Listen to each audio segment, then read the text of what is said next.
Alhamdulillahirabbil alamin wassalatu wassalamu ala asyrafil anbiya'i wal mursalin wa ala alihi wa sahbihi ajma'in. Subhanaka la ilma lana illa ma 'allamtana innaka antal alimul hakim. Rabbi shrah li sadri wa yassir li amri wahlul 'uqdatam min lisani yafqahu qawli. Amma ba'd. Alhamdulillah ala nikmatil Islam, alhamdulillah ala nikmatil iman, wa kafa biha min ni'mah. Alhamdulillah, segala puji bagi Allah Subhanahu wa ta'ala yang mengumpulkan kita, mendudukkan kita, menjadikan kita hamba-hamba yang pada pagi hari ini bersama-sama bersenang-senang dengan memuji-muji kepada Nabi kita, Nabi Muhammad sallallahu alaihi wasallam. Dzikrul Habib syarhun lis-sudur. Sesungguhnya ngingat-ngingat tentang Nabi Muhammad, nyari tahu tentang Nabi Muhammad, mendengarkan tentang perkara-perkara seputar Nabi Muhammad sallallahu alaihi wasallam merupakan sebuah perasaan yang tidak bisa diungkapkan dengan kata-kata. Rasa nikmat yang Allah Ta'ala berikan untuk telinga kita, untuk hati kita, untuk pikiran kita. Rasa-rasa yang Allah Ta'ala hadirkan ke dalam diri setiap hamba-hamba yang beriman. Saya yakin tidak ada satupun di antara umat Islam ketika ditanya apakah dia cinta kepada Nabi Muhammad, kecuali dia akan menjawab iya. Tidak ada satupun dari umat ini, tidak ada satupun dari orang yang mengucapkan kalimat La ilaha illallah Muhammadur Rasulullah kecuali di dalam hatinya ada kecintaan penuh kepada Rasulullah sallallahu alaihi wasallam. Karena Allah Subhanahu wa ta'ala menjadikan nabinya ini sebagai nur, sebagai sebuah cahaya yang ketika masuk ke dalam diri kita, ketika masuk ke dalam rumah kita, ketika masuk ke dalam harta kita, ketika masuk di dalam usia kita, ketika masuk ke dalam setiap lini kehidupan kita, dia akan menjadi cahayanya, dia akan menjadi pemandunya, dia yang akan menjadi pembawanya, dia yang akan mengantarkan kita kepada Allah Subhanahu wa ta'ala. Walaupun manusianya ini kadang-kadang mau digiring, kadang-kadang nggak mau, kadang-kadang nurut, kadang-kadang nggak nurut, kadang-kadang mokong, kadang-kadang taat. Tahu Bu mokong? Bahasanya orang Bangil nih Bu. Jadi keadaan hambanya, apa yang membuat dia menjadi seperti itu? Bisa jadi karena hawa nafsunya yang belum tertundukkan, bisa jadi karena cintanya kepada dunia, bisa jadi karena rasa kebencian, rasa kedengkian yang diopeni di dalam jiwa, bisa jadi rasa sombong ataupun sifat-sifat buruk yang lainnya, yang mana itu semuanya menghalangi pandangan antara kita dengan Nabi, menghalangi hubungan kita dengan Nabi, menghalangi segala hal yang ada di dalam kehidupan kita untuk menjadi hamba-hamba yang semakin baik ataupun tidak baik. Oleh karena itu momen dari Maulid ini mau nggak mau bisa kita rasakan. Saya tadi masuk ke dalam wes kaget dhisik. Ini orang banyak sekali. Saya minta buku Maulid sama pengurus, sudah habis Ustazah, maaf. Nggak kebagian saya bukunya Bu. Jadi nggak bisa, istilahnya saya nggak bisa ngundang jenengan, nggak bisa. Yang narik jenengan adalah Nabi Muhammad sallallahu alaihi wasallam. Yang narik jenengan adalah rasa yang ada di dalam hati panjenengan. Oh Ustazah, hari Kamis, mulai Kamis ini seperti tahun yang lalu, setiap hari Kamis nanti baca Maulid, baca Diyaul Lame, baca sirahnya Rasulullah sallallahu alaihi wasallam. Dan sesungguhnya kalau sudah dibacakan sirahnya Nabi, kata-kata saya ini nggak ada nilainya Bu. Berdirinya saya di sini cuman pelengkap aja. Kalau makanan di restoran itu cuman acarnya aja. Mek seladane tok utawa timune tok.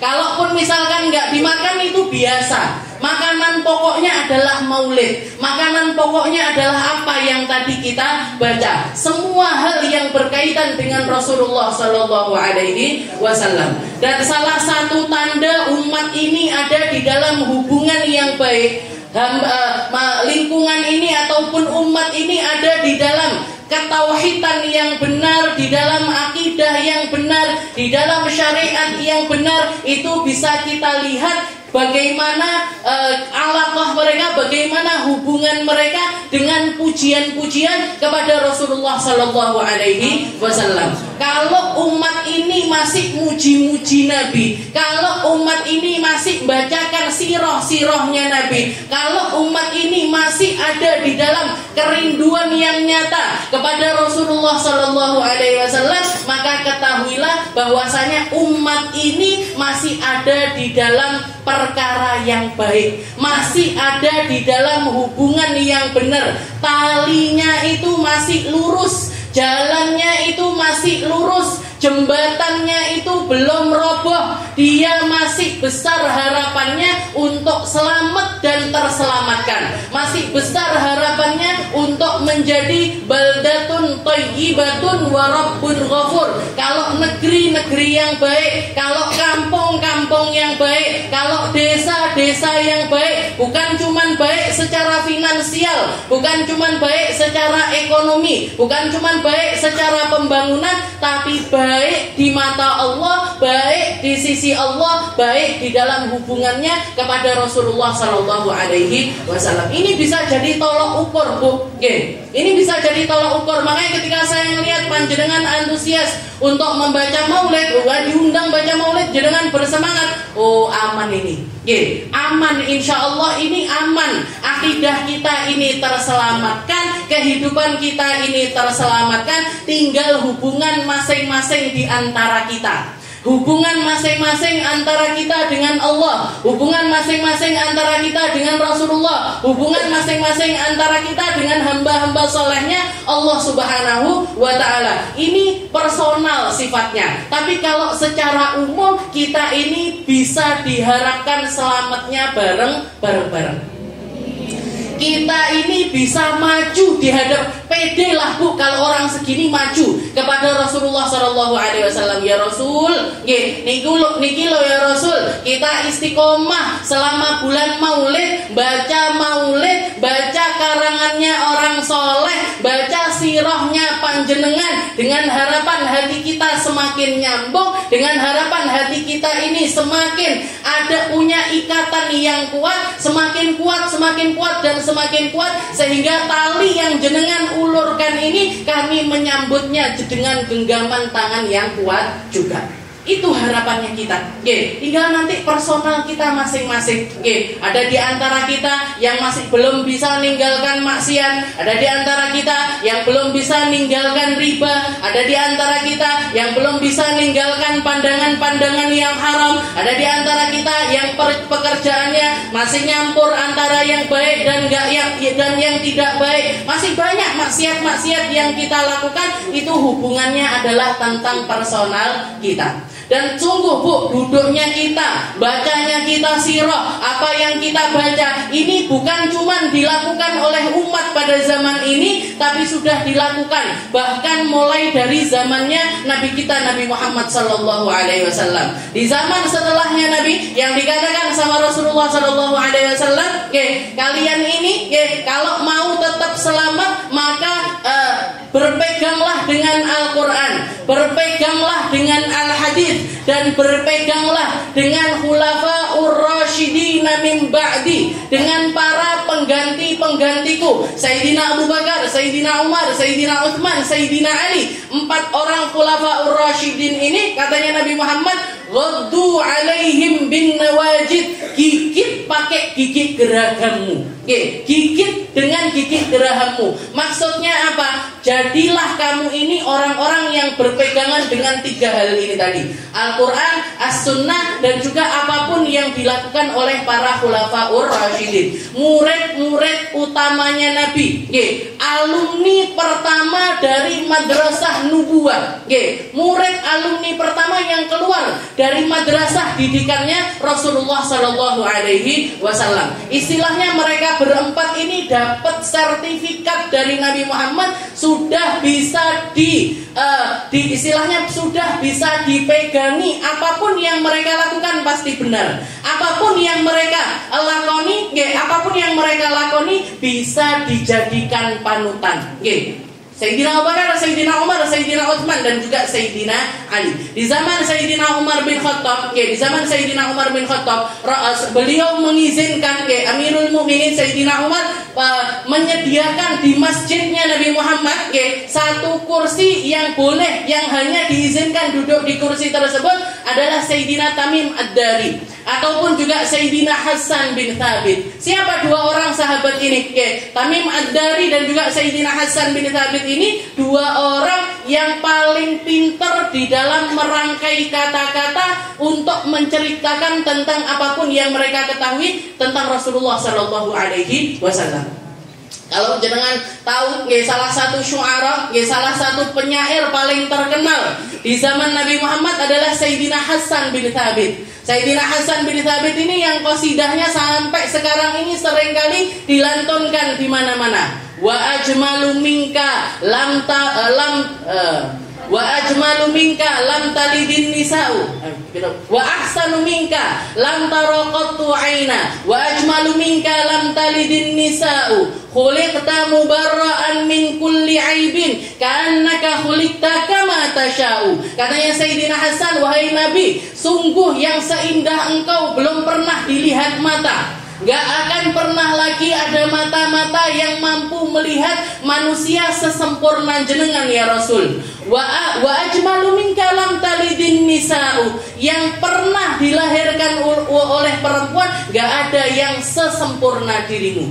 Engkau hidup, engkau dibikin sama Allah Ta'ala tanpa celah. Khuliqta mubarra'an min kulli aib, bebas dari semua celah ya Rasul. Ka'annaka khuliqta kama tasha'u, seakan-akan jenengan ini order dulu.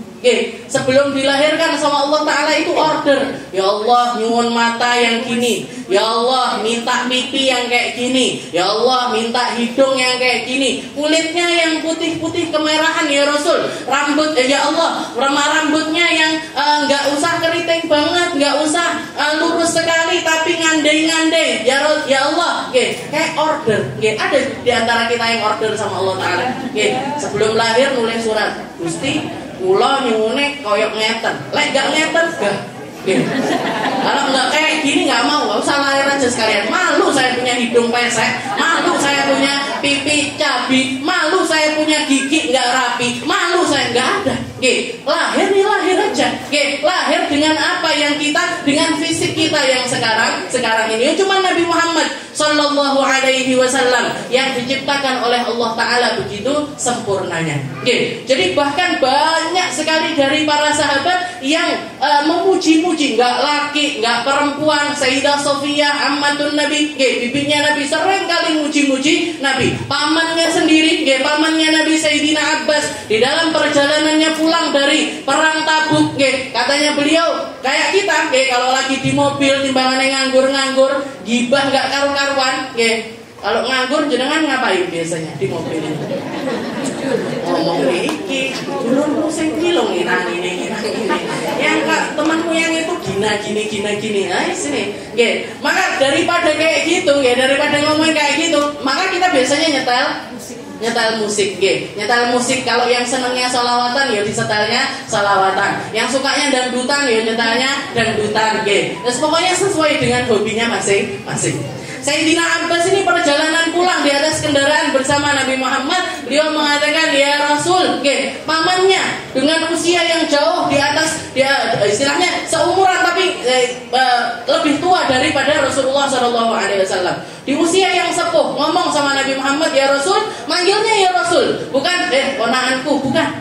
Ya Rasul, idzanli an amdahaka. Wahai Rasul, izinkan saya ketimbang kita ini duduk diem-dieman, krik-krik, silent kayak gini, gak ada suara. Ayo kita, saya tak muji-muji kamu ya Rasul. Apa jawabannya Nabi? Diizinkan sama Nabi. Tafadhal ya am. Silahkan wahai pamanku, silahkan kamu muji-muji saya. Muji-pujian yang sangat panjang sekali dilontarkan oleh Sayyidina Abbas. Nyeritakan, wahai Muhammad, engkau adalah seseorang yang Allah Ta'ala, kalau kita semuanya, sebelum pembentukan kita diciptakan pertamanya dari setetes mani, setelah itu dijadikan segumpal daging, setelah itu segumpal segumpal darah, setelah itu segumpal daging, baru setelah itu menjadi janin yang nyata dan lain sebagainya. Kalau kamu wahai Muhammad, bahkan nutfahmu, bahkan asal-muasalmu itu punya riwayat yang sangat panjang sekali. Engkau sudah ada di dalam tulang sulbinya Nabi Allah Adam ketika Allah Ta'ala menerima taubatnya Nabi Allah Adam. Engkau ada di dalam tulang sulbinya Nabi Allah Nuh ketika Nabi Allah Nuh diselamatkan sama Allah Ta'ala di atas perahunya. Engkau wahai Muhammad, engkau sudah ada di dalam tulang sulbinya Nabi Allah Ibrahim hina qudzifa bihi finnar, ketika beliau dibakar hidup-hidup oleh Namrud di dalam api yang berkorban. Engkau pindah dari satu tulang sulbi ke tulang sulbi yang lainnya, dari tempat mulia ke tempat mulia yang selanjutnya, sampai engkau dilahirkan di tempat paling mulia, di dalam rahim perempuan paling mulia, yang akan membawa perubahan untuk seluruh umat manusia. Engkaulah cahaya itu wahai Muhammad. Engkaulah cahaya yang akan selalu bersinar di seluruh alam semesta ini, mulai dari kelahiranmu sampai akhir zaman nanti. Ujian yang sangat luar biasa dari Sayyidina Abbas. Ada salah seorang ulama yang ngarang satu buku, namanya Minahul Midah Fiman Madaha Rasulillah min ashabihil kiram. Kumpulan pujian-pujian para sahabatnya Nabi, para sahabat yang hidup bersama-sama dengan Rasulullah SAW dari kalangan sahabat. Dihitung di dalam buku tersebut ada lebih dari 160 sahabat yang pernah melantunkan pujian kepada Nabi. Ada yang panjang, ada yang pendek, ada yang muji anak kecil, ada yang muji orang tua, ada yang muji laki-laki, ada yang muji perempuan. Dari semua kalangan, semuanya pengen nyari tempat di hadapan Nabi dengan memuji Rasulullah SAW.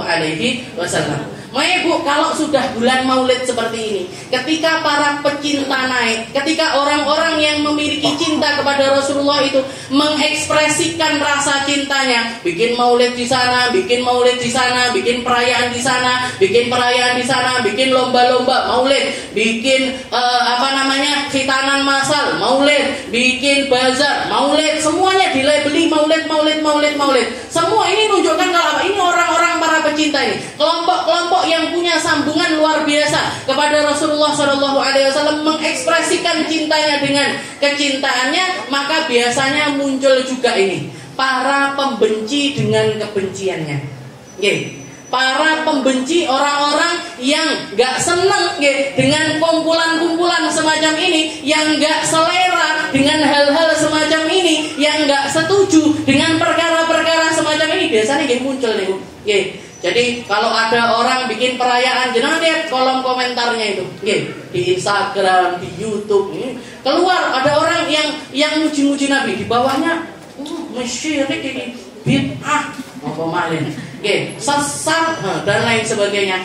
Muncul juga ini para pembenci itu juga muncul. Biasanya yang dijadikan dalil sama mereka hadisnya Nabi Muhammad SAW yang mengatakan la tatruni kama atratin nasara Isa bin Maryam.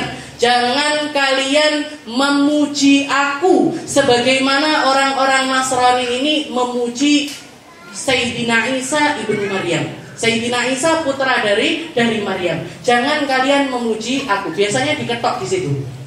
Biasanya dipotong di situ. Jangan muji-muji aku. Kenapa? Karena mereka menganggap orang kalau muji keterlaluan, muji lagi, muji terus, ditambahi lagi dengan Nabi Muhammad juga pernah mengatakan, kalau ada orang muji-muji kamu, lempari aja mulutnya pakai tanah. Kenapa? Ini karena pujian orang itu biasanya seringkali melenakan orang tersebut. Orang kalau dipuji cantik, terus kamu cantik ya, akhirnya merasa cantik. Selfie terus kanan, kiri, depan, belakang. Wah, ayo banget panjangan. Seringkali melenakan. Orang dipuji pinter ya, kamu pinter, enak sekali, ceramahnya bagus sekali. Besar kepalanya, nggak ada yang sebaik aku, nggak ada yang berpengaruh aku, ini itu dan lain. Jadi seringkali memang pujian itu jadi kalau orang nggak bisa nerima hal tersebut, dia akan terlena dengan pujian-pujian tersebut. Dan pujian itu yang akan mematikan orang tersebut, akan membunuh dia. Bukan bunuh dirinya, tapi membunuh karakternya dia, membunuh hubungannya dia, membunuh dia untuk jadi hamba yang lebih baik lagi. Akhirnya teralihkan pikirannya yang harusnya dia banyak melakukan perkara-perkara yang bermanfaat, sibuk dengan dirinya sendiri, sibuk ngurusi awake dhewe. Itu yang maksudnya Nabi Muhammad kalau ada orang muji kamu, lempari pakai debu. Nah, jadi ketika Rasulullah mengatakan la tatruni, ini sebagian orang menganggap berarti orang kalau terus Nabi Muhammad itu jangan banyak-banyak dipuji. Nabi Muhammad itu jangan banyak-banyak dipuji, karena kalau dipuji, Nabi Muhammad sendiri yang melarang hal tersebut. La tatruni, jangan kamu puji aku. Dah diterus nih sampai terakhir. Kama atratin nasara Isa bin Maryam, sebagaimana orang Nasrani itu memuji-muji Sayyidina Isa, memuji-muji Nabiullah Isa. Apa pujiannya orang Nasrani kepada Nabiullah Isa? Mereka itu cinta sekali sama Nabi Isa. Mereka itu hormat sekali dengan Nabiullah Isa. Tapi karena pujian-pujiannya ini terus orang muji, pengen muji di atasnya lagi, pengen muji di atasnya lagi, pengen muji di atasnya lagi, sampai melewati batas. Apa batasannya? Sampai mereka memuji Nabiullah Isa itu, nganggap Nabi Isa sebagai putranya Tuhan, sebagai rohnya Tuhan, sebagai thalithu thalatha, sebagai Tuhan yang ketiga. Ada Roh Kudus, ada roh ibu, ada roh bapak, ada roh ibu, ada roh anak. Jadi trinitas itu. Jadi konsepnya mereka Tuhan tiga dalam satu, satu dalam tiga itu. Nah, ini karena apa? Karena pujian yang melewati batas. Tapi khusus untuk Nabi Muhammad SAW, Allah Ta'ala itu udah jagain Nabi. Allah Ta'ala itu gak mungkin menjadikan Nabi Muhammad ini sebagai sebabnya orang tersesat, sebagai sebabnya orang masuk ke dalam kebid'ahan, sebabnya orang untuk masuk ke dalam apalagi kesyirikan. Gak mungkin, hasya wa kalla. Gak mungkin hal tersebut. Kenapa? Karena para sahabatnya Nabi, ini yang terhitung di dalam kitab tersebut, 160 sahabat itu semuanya seringkali memuji-muji Rasulullah SAW. Berarti gimana? Gimana Ustazah berarti kalau kita menyikapi hadis ini? Ini hadis tekstualnya seperti ini, teksnya seperti ini, bacaannya semacam ini. Tapi mafhumuhu, yang difahami dari kalimat tersebut, yang difahami dari kalimat tersebut, yang ada di dalam lisan halnya para sahabat Nabi, Nabi Muhammad itu mengizinkan para sahabat untuk memuji beliau maduna dalik. Yang penting di bawahnya hal tersebut, di bawahnya perkara akidah. Jadi kita nggak sampai istilahnya menyembah Nabi Muhammad. Kita nggak sampai menjadikan Nabi Muhammad ini Tuhan kedua, enggak. Dan kita nggak akan pernah, jangan kalau baca maulid semuanya, baca pujian-pujian kepada Nabi Muhammad, nggak ada yang akan melakukan hal tersebut. Karena memang nabinya sendiri sudah dijaga sama Allah Ta'ala. Sebagaimana Allah Ta'ala menjaga Al-Quran dengan kemurniannya, Nabi Muhammad juga dijaga dengan kemurniannya untuk tidak akan pernah menyesatkan umat.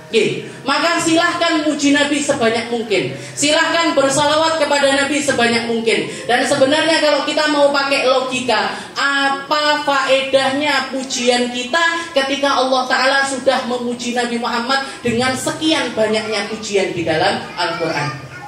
Alam nashrah laka sadrak wa wada'na anka wizrak, alladhi anqadha dhahrak wa rafa'na laka dhikrak. Apa?